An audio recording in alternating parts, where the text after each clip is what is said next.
what do we want right here? Gerald's Game by Stephen King. I recently listened to the audiobook version of this, and I actually liked it. I definitely liked it. I will say I feel like there's certain parts for me that seem to just drag on for no other reason than to just drag on. I don't know if that's a common thing with Stephen King's novels.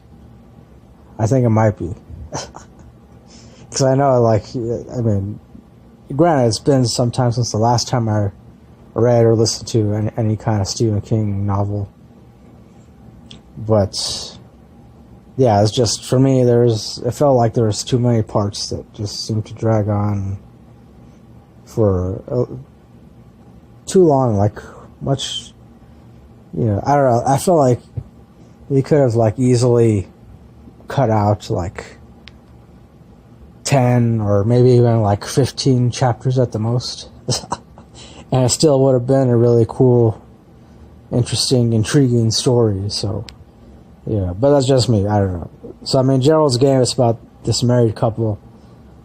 Husband is named Gerald, of course.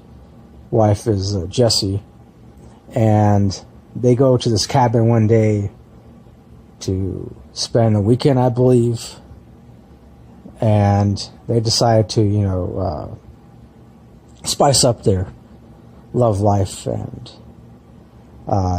Gerald, he handcuffs Jessie to the bed in the bedroom, and he begins to try to, I don't know, I guess, turn her on and whatnot, but inevitably Jessie, she doesn't like it, and she tells Gerald that she wants him to let her go, let her out of the handcuffs, but Gerald doesn't. He doesn't comply at all, and he just takes it as a sign, as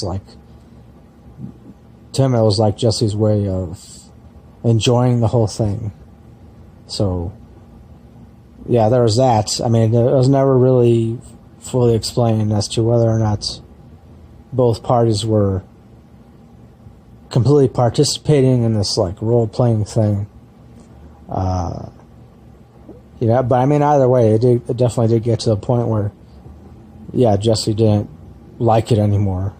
But then actually, as the story unfolded, pretty much turned out to be that I guess Jessie, she never liked it to begin with anyways. And then unfortunately, something happens, Gerald dies, and I don't mean that as a spoiler. I don't think, that's not really as a spoiler though, because it happens pretty quickly, I feel. But I won't say how. But I will say, things get out of hand, and yeah, he dies unexpectedly.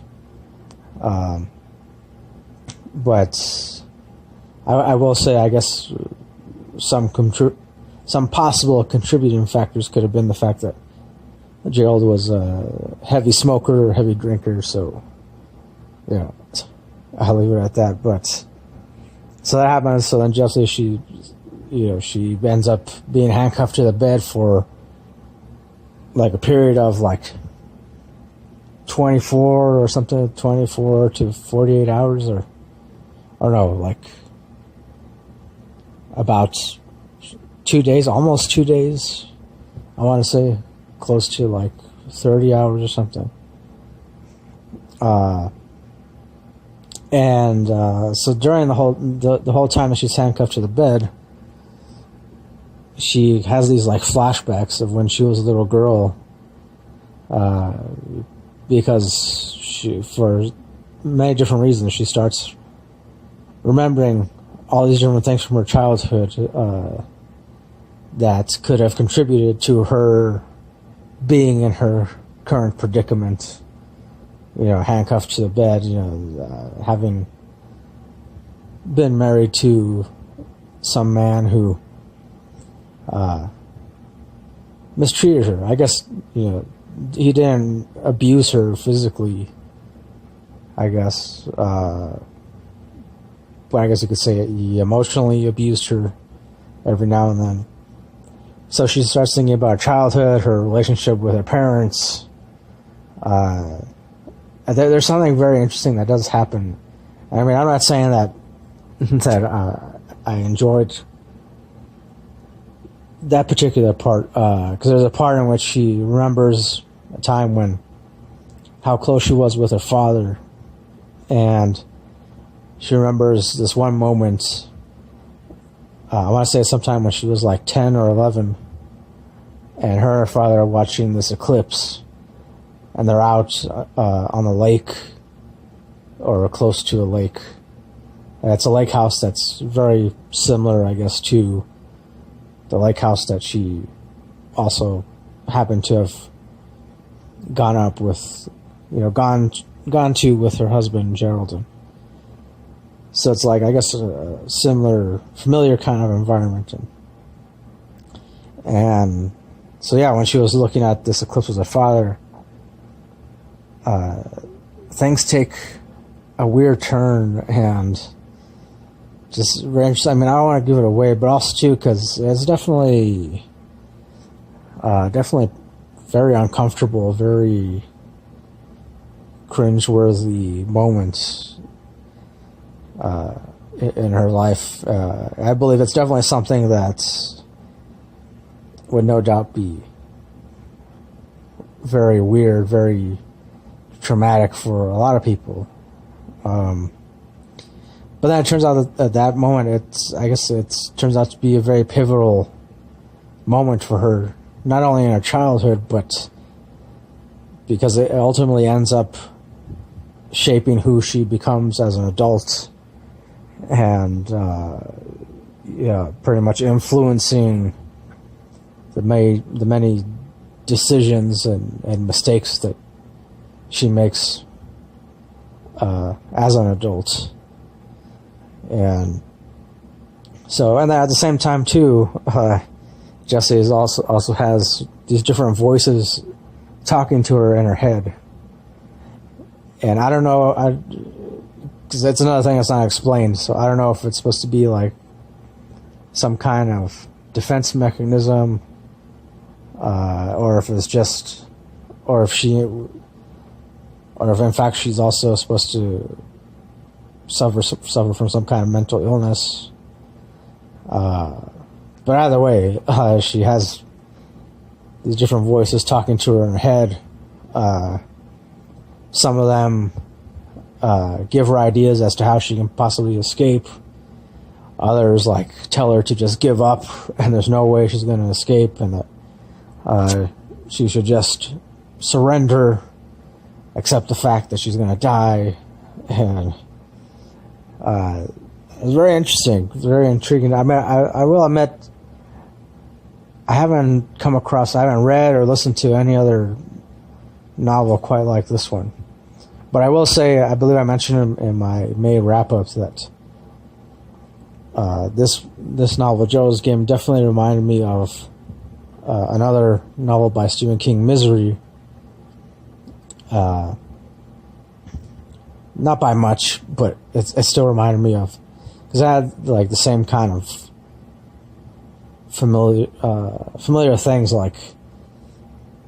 there's the bedroom setting, some kind of crazy thing happens, and but except with Gerald's Game, it's different because you have the character of Jessie, who she's handcuffed to the bed with no way out, no way to escape her predicament. And so and that's the entirety of this novel, of this audiobook. That's why, like I said in the beginning, I felt like there definitely could have been a lot of chapters that could have been cut out, and it still would have been just as intriguing, just as interesting of a story. So, and Oh yeah, and then there's this other part too where I don't know if I should explain it or not. I mean, I guess, this might be kind of a spoiler thing, so but not really. I mean I won't go into too many details, but Jessie, she also like encounters this weird being. It's either a person or a being, or possibly even just like an apparition, like something she's conjured up from her own mind. It's that appears, and it's like it haunts her. And of course, later on, it is explained, about who this being is, and which is that aspect of the story I also found interesting too. So, because towards the end, then it kind of takes this interesting turn, and to me, it felt like the beginning, or some kind of beginning of another novel. So I don't know if this is supposed to be connected in some way to another Stephen King's novels. So I mean, if you happen to know that, definitely let me know. Because I would like to. I'd be interested in checking that out too. So yeah, overall, I would give this, as far as the rating goes, I would give it definitely 4 out of 5. Possibly even 4.5 at the most, I guess. Yeah. Like I said, really the only thing that I didn't like again was I felt like it was just some chapters just seemed to drag on for too long. It also too, it felt like it didn't really add. It didn't.